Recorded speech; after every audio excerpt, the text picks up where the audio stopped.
Good morning, Koren, and welcome along for your debrief for the Glass City Half Marathon from Toledo, Ohio. Thanks for Good also morning. letting me record this for my YouTube and for my website. Well done on your achievements. It was a week and a half ago now, wasn't it? Or nearly last weekend. Yeah, but we've got the Yeah. time difference for being on the Yes. opposite sides of the world. So. Right. Uh, yeah, well done. Training Peaks says that is your fastest half marathon recorded in Training Peaks. So great work Okay. there. Now, we had a good chat before the race. I know what your race plan was, and we'll come into that shortly. But how did the training go leading up to the race? It was good. Yeah. It got me to the finish line, which was what that was the goal to achieve. Perfect. And this is a stepping stone towards a marathon coming up in Cleveland, and then onwards to Ironman 70.3 and Ironman further down the season. So it's, Right. yeah, just one of the many stepping stones on that pathway. So with your training leading up to the half, what went well? Um, Learning how to pace and trying to follow my watch as best as possible so that I know what my pace is. And then that helps me to learn how to breathe through those harder obstacles like the hills or like when I start getting anxious or nervous. Yeah, and the key to it is not being a slave to the watch per se. If it's going to be uphill, Yeah, it's going to be a little bit slower for the same amount of effort. But conversely, the downhill is going to be a little bit quicker for the same amount of effort. And it's right. not quite the downhill makes up for the uphill because you spend longer running at a slower pace on the uphill than you do running at a faster pace on the downhill. But it all works out in the end. And effort is just as good a judge of intensity as is pace. But at the end of the day, if you need 10-minute miles to achieve a certain time, then it's important that we do spend that time focusing on that pace. And pacing. Yeah. What would you do differently as part of your next build up? Um, well, I mean, I know that we can't help this, but I was sick, like we were sick for quite a while here. So if I didn't get sick, just maintaining that pace, learning how to do that. That I think that's what I am learning to do now, is just to know like what it feels like when I'm at a good pace and when I need to start slowing down when I'm running. So, and then nutrition. But I think I did really good at this race, sticking to my nutrition and knowing when I had to take drinks and when I needed to like take a snack or a gel or something. So yeah, Absolutely. And we can't help sicknesses and illnesses, or to a certain extent, injuries.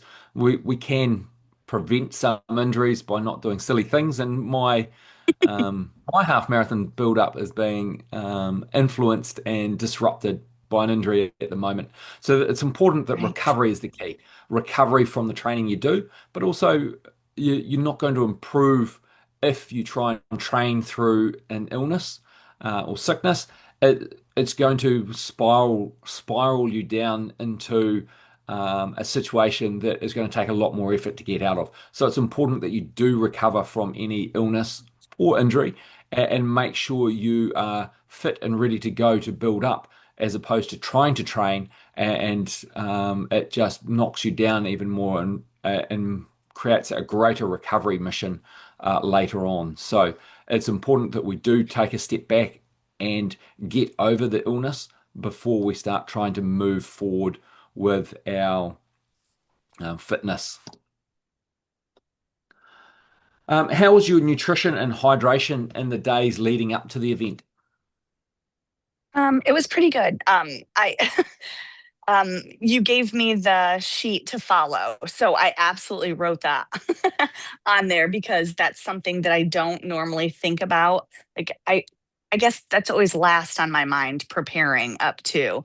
And then, but this time I wrote at the top of the paper in the corner so that I remembered. So every time, every day I looked at that sheet, and I was like, it reminded me that I needed to hydrate, and then like watch what I eat. So And that sheet you're referring to is the self-psych questionnaire. yes. And I'll try and remember at the end of this for the people watching on YouTube. I'll put a link so people can download that because a lot of people get benefit from working through that as you have as well.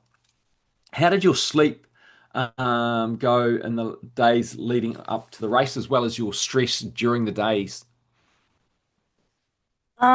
Sleep was pretty good. I definitely try to make sure that I get the sleep. I usually I'm not a big like 8 hour sleeper, 9 hour sleeper. So making sure that I made time to do that so that I was fully rested that morning absolutely worked because I when I woke up I was super pumped and ready to go. Um, yeah, yeah. Nice. Just writing some notes here. So, what was your race plan around your pacing and nutrition, etc.? Um, just making sure that I didn't go too fast. I didn't like, especially coming out of the gate. Like I know that I get overly excited right at the beginning, probably just like everybody does, but then over pacing myself and then not having the energy for the full run. So I know when I first started, I put myself which I forgot that like when I went and got my pack, they told me what section I was in, section C. And when I got in line, I forgot that they told me that there was a specific section that I was supposed to be in. I thought I was in the proper section, but then once we started running, and then I saw a lady, one of the pacers, and I was too far up where I was supposed to be, which it's not a horrible thing. I just tried to move over and let people run around me instead of trying to keep up with their pace, which then that made more sense as to why I was not able to keep up with them because I wasn't at the right spot. So I had to kind of swallow my pride a little bit and scooch over so that I didn't overdo right at the beginning. Like I guess it was my fear, but then I just remembered don't overdo it, don't try to. And so just, snuck over to the side and did my thing. I always made sure at the aid stations that I took water in. I brought gels and I brought my own like handheld bottle of water that has my some nutrition in it. So that helped along the way as well. Nice. And how well did you stick to your plan? It was pretty good. Yeah. I wanted to make sure that you know, that I at least drank something probably like every mile. I wanted to make sure that I drank at least. And then every 30 minutes I wanted to make sure that I took a gel. That then I know those proper times aren't really big for this race per se, but for the longer races, just gives me like a time frame every 30 minutes. Then I know that I have to intake the gel, the proper nutrition that will keep me going for the bigger races in the long run. So staying on track with that here, um, it was really good. I feel like it was easy, and I I feel bad like the race was over, and I was like, okay, I probably could have kept going. Don't feel So bad I because did you've got really a good. marathon coming up in a few weeks. So that Yeah, sets you in good stead for that marathon. So that's good. that's a really great place to be. So, were there any unexpected challenges during the event and how did you handle them? Um, they said it was people when I talked to the different people that have done that race before, they said it was relatively flat. So I expected where I am, there's no hills unless you're going to go up over the like an overpass. It was not relatively flat. I mean, it was to a decent amount, but there was a lot more hills, I guess, than expected.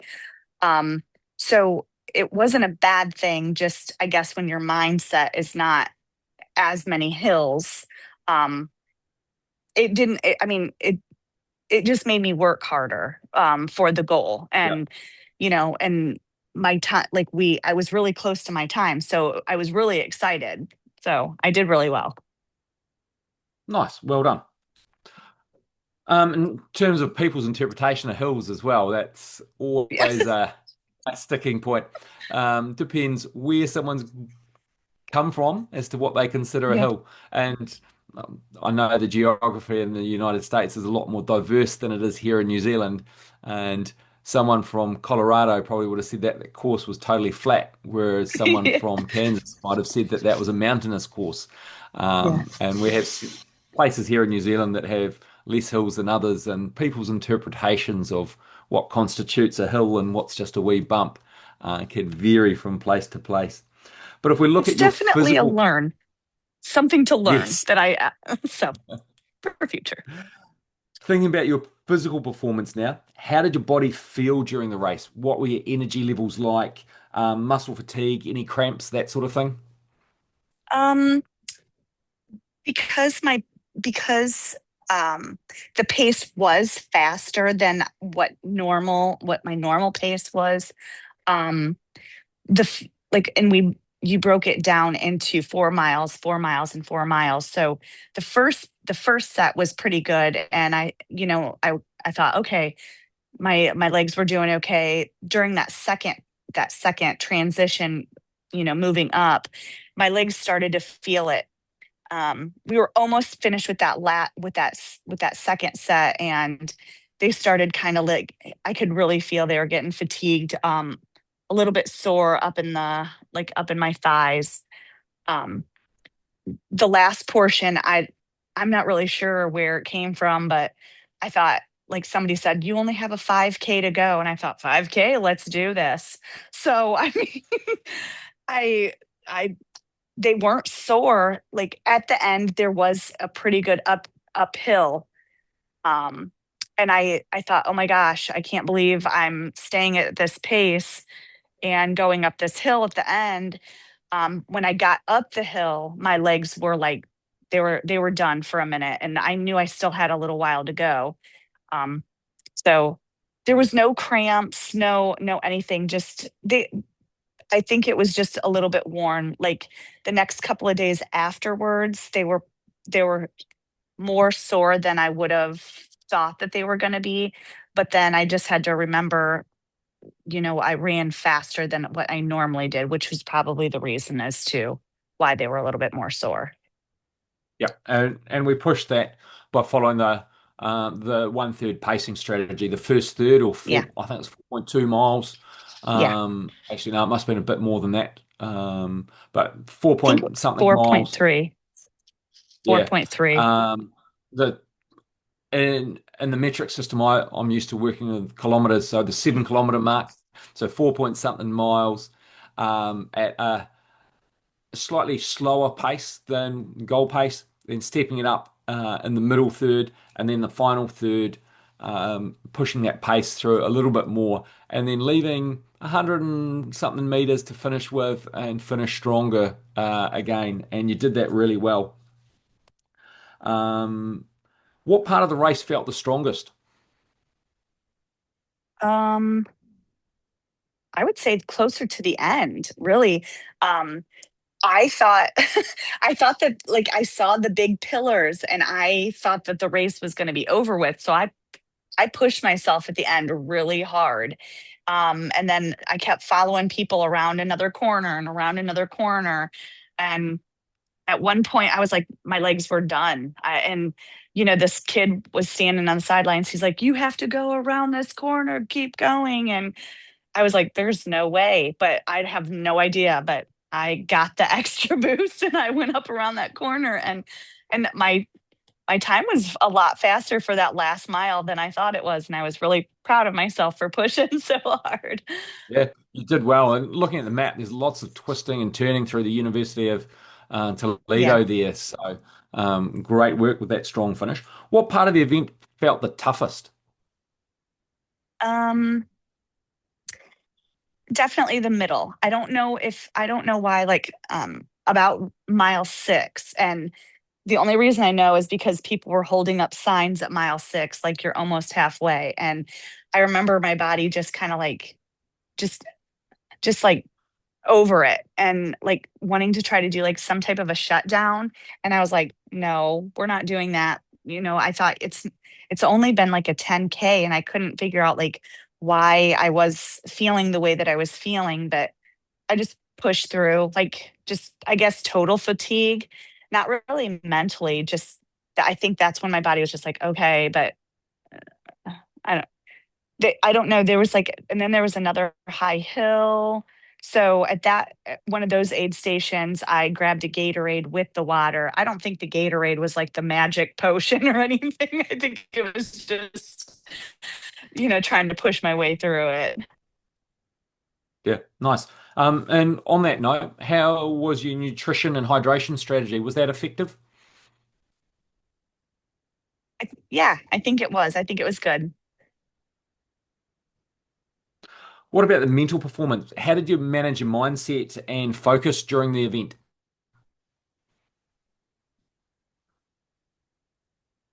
Um, Mentally, well, at the beginning, I kind of down myself a little bit because I didn't find the proper spot like I was supposed to. um and I kept saying, you don't want to overdo it, so I was trying to mentally stay boosted because I knew I was going to have to fall back and all of these people passed me. And it's supposed to be like a faster run anyways, like one of the faster runs around. So you know I I didn't want to like shame myself at all because you know, but just, and then once I got to mile 6 again, I don't know what happened when my body was just kind of thinking, but just thinking you can do this and trying to push through that.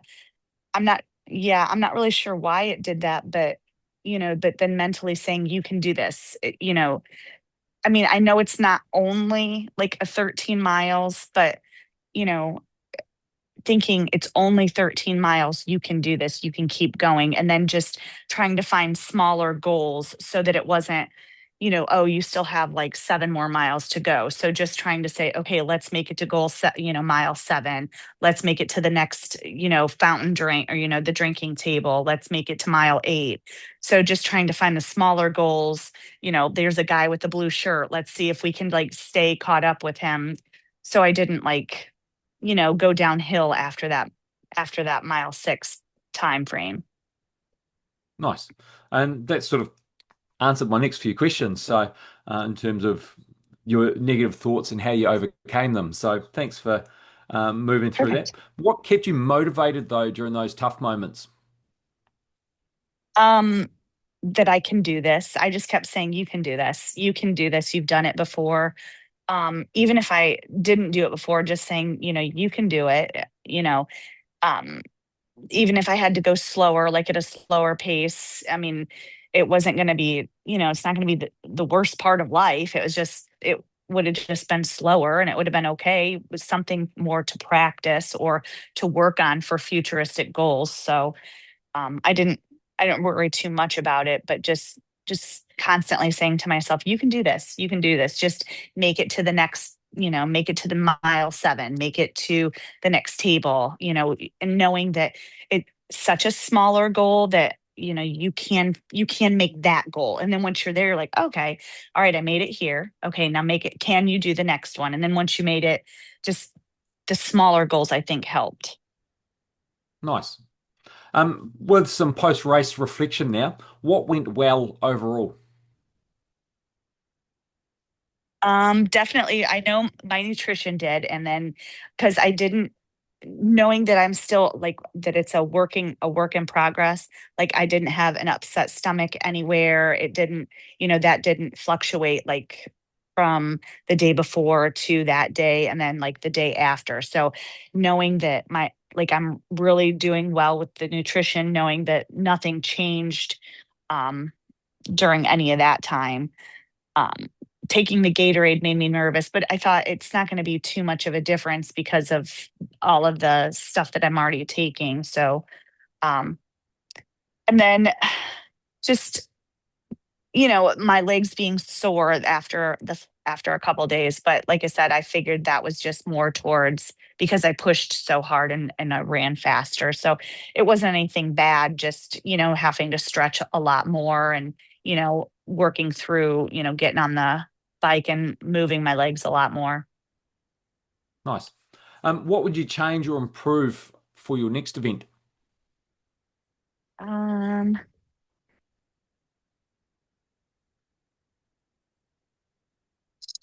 I can't say slow down. I can't say slow down because that's the whole point is to make sure you get these great goals.